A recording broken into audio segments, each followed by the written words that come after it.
या घटनेच्या अनुषंगाने या ठिकाणी मी सभागृहात निवेदन करतोय।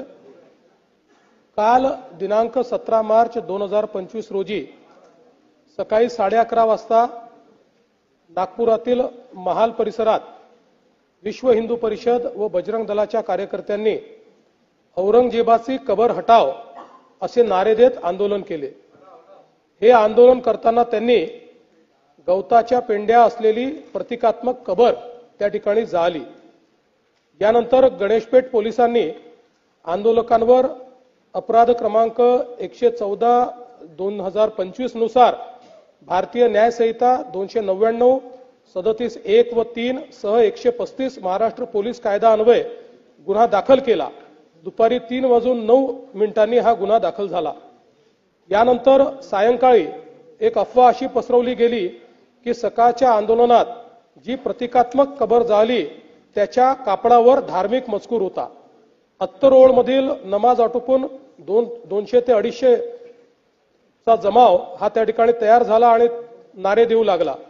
याच लोकांनी आग लावून टाकू असे हिंसक बोलणे प्रारंभ केल्याने पोलिसांनी त्या ठिकाणी बळाचा वापर केला। यापूर्वी बजरंग दलाच्या कार्यकर्त्यांविरुद्ध तक्रार द्यायची आहे अशी मागणी करण्यात आल्याने त्यांना गणेशपेठ पोलीस ठाण्यामध्ये आमंत्रित करण्यात आलं। त्यांची तक्रार ऐकून घेण्यात आली। एकीकडे पोलिसांची कारवाई सुरू असताना दुसरीकडे हंसापुरी भागामध्ये 200 ते 300 लोक हातात काठ्या घेऊन दगडफेक करू लागले। त्यांच्या तोंडावर फडके बांधले होते। या घटनेत 12 दुचाकींचे नुकसान झाले आहे। या घटनेमध्ये काही लोकांवर घातक शस्त्राने हल्ला करण्यात आलेला आहे। तिसरी घटना भालदारपुरा भागात सायंकाळी 7:30 वाजता झाली। 80 ते 100 लोकांचा जमाव तिथे होता। तिथे त्यांनी पोलिसांवर हल्ला केला। त्यामुळे अश्रुधूर व सौम्य बळाचा वापर करावा लागला। या घटनेत एक क्रेन 2 जेसीबी व काही 4 चाकी वाहने ही जाळण्यात आली। या संपूर्ण घटनेमध्ये 33 पोलीस जखमी झाले आहेत, ज्यामध्ये 3 उपायुक्त दर्जाचे पोलीस आहेत। त्यातल्या एका पोलीस उपायुक्तावर कुऱ्हाडीने त्या ठिकाणी हल्ला करण्यात आलेला आहे। एकूण 5 नागरिक जखमी झालेले आहेत। तिघांना उपचार करून सोडले आहेत। 2 रुग्णालयात आहेत, यातला एक आयसीयूत आहे। एकूण 3 गुन्हे गणेशपेठ पोलीस ठाण्यात दाखल झाले आहेत। तहसील पोलीस ठाण्यात 2 गुन्हे दाखल करण्याची प्रक्रिया सुरू आहे। असे एकूण 5 गुन्हे आहेत। 11 पोलीस ठाण्याच्या हद्दीत संचारबंदी लागू करण्यात आलेली आहे। एंट्री पॉइंटवर नाकाबंदी यात तहसील कोतवाली, गणेशपेठ, पाचपावली, लकडगंज, शांतीनगर, सक्करदरा, नंदनवन, इमामबाड़ा, यशोधरानगर, कपिलनगर या ठाण्यांचा समावेश आहे। एसआरपीएफच्या 5 तुकड्या या ठिकाणी तैनात करण्यात आलेल्या आहेत। राज्याच्या पोलीस महासंचालकांनी सर्व सीपीएसपी यांची व्हीसी घेऊन राज्यभर कायदा आणि सुव्यवस्था राखण्याचे निर्देश दिलेले आहेत। अध्यक्ष महोदय, एकूणच याच्यामध्ये जर आपण बघितलं तर सकाळची एक घटना घडल्यानंतर मध्यंतरीच्या काळामध्ये पूर्णपणे शांतता होती, पण त्यानंतर मात्र संध्याकाळी काही लोकांनी जाणीवपूर्वक अशा प्रकारचा हल्ला केल्याचं या ठिकाणी लक्षात येत आहे। याचं कारण जवळपास एक ट्रॉली भरून त्या ठिकाणी दगड मिळालेले आहेत आणि काही लोकांनी जमा करून ठेवलेले दगड, वरती जमा करून ठेवलेले दगड हे आपल्याला पाहायला मिळाले। शस्त्र देखील मोठ्या प्रमाणात त्या ठिकाणी होते। ते शस्त्र जप्त करण्यात आलेले आहेत। वाहनांची जाळपोळ त्या ठिकाणी झालेली आहे आणि ठरवून काही ठराविक घरांना, काही ठराविक आस्थापनांना त्या ठिकाणी लक्ष्य करण्यात आलेलं आहे। 3 डीसीपी लेवलचे लोक या ठिकाणी जखमी झालेले आहेत आणि जसं मी सांगितलं की यातल्या एका डीसीपीवर तर थेट कुऱ्हाडीने वार हा त्या ठिकाणी करण्यात आलेला आहे। त्यामुळे निश्चितपणे याच्यामध्ये काही ना काही एक प्रकारे काही लोकांचा सुनियोजित पॅटर्न हा देखील त्या ठिकाणी दिसतो आहे। अशा लोकांना त्या ठिकाणी त्यांच्यावर कारवाई ही केलीच जाईल। कुठल्याही परिस्थितीमध्ये कायदा आणि सुव्यवस्था हाती घेण्याची कोणालाही परवानगी या ठिकाणी देण्यात येणार नाही।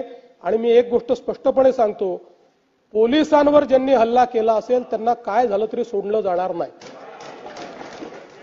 पोलिसांवरचा हल्ला सहन केला जाणार नाही। पोलीस शांतता प्रस्थापित करत होते, अशा वेळी पोलिसांवर केलेला हल्ला अतिशय चुकीचा आहे। अध्यक्ष महोदय, खरं म्हणजे महाराष्ट्रामध्ये कायदा आणि सुव्यवस्था राखणं, शांतता राखणं आपल्या सगळ्यांची जबाबदारी आहे। मी नागपुरातली जनता असेल, महाराष्ट्रातली जनता असेल, या सर्व जनतेला ही विनंती करू इच्छितो की सर्व समाजांचे धार्मिक सण हे या कालावधीमध्ये चाललेले आहेत। अशा या सगळ्या परिस्थितीमध्ये सगळ्यांनी संयम ठेवला पाहिजे, कोणीही संयम सोडू नये. आपल्याला कायदा आणि सुव्यवस्था आणि शांतता कशी राखता येईल, एकमेकाच्या प्रती आदरभाव कसा राखता येईल, अशा प्रकारचा प्रयत्न हा सर्वांनी करावा, अशा प्रकारची या निमित्ताने मी अपील करतो.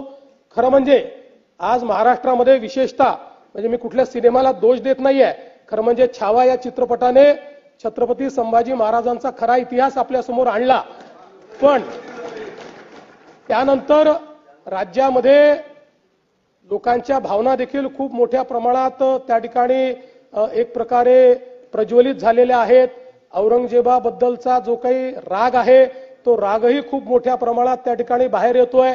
या सगळ्या गोष्टी आपल्या ठिकाणी असल्या तरी मला असं वाटतं की महाराष्ट्रात कायदा आणि सुव्यवस्था राखणं हे अत्यंत महत्त्वाचं आहे. त्यामुळे सर्वांनी संयम बाळगला पाहिजे. महाराष्ट्र एक प्रगतिशील राज्य आहे. या राज्यामध्ये मोठ्या प्रमाणात इन्व्हेस्टमेंट येत आहे. या ठिकाणची कायदा सुव्यवस्था, इथली सगळी जी काही सामाजिक घडी आहे ही जर योग्य प्रकारे राहिली तर मला असं वाटतं की आज ज्या प्रगतीकडे आपण चाललोय त्या दिशेने जाण्यास आपल्याला अधिक मदत होईल. आणि म्हणून निश्चितपणे कायदा आणि सुव्यवस्था राखण्याकरता, शांतता राखण्याकरता मी आवाहन करतो. आणि त्यासोबत ही देखील चेतावणी देतो की कोणीही या ठिकाणी जर दंगा करण्याचा प्रयत्न केला, त्याचा जात धर्म न पाहता त्याच्यावर कारवाई केली जाईल. आणि पोलिसांवर जर कोणी हल्ला केला तर त्यांना सोडलं जाणार नाही, त्यांच्यावर कडक कारवाई ही केली जाईल, हे देखील या निमित्ताने मी सांगतो.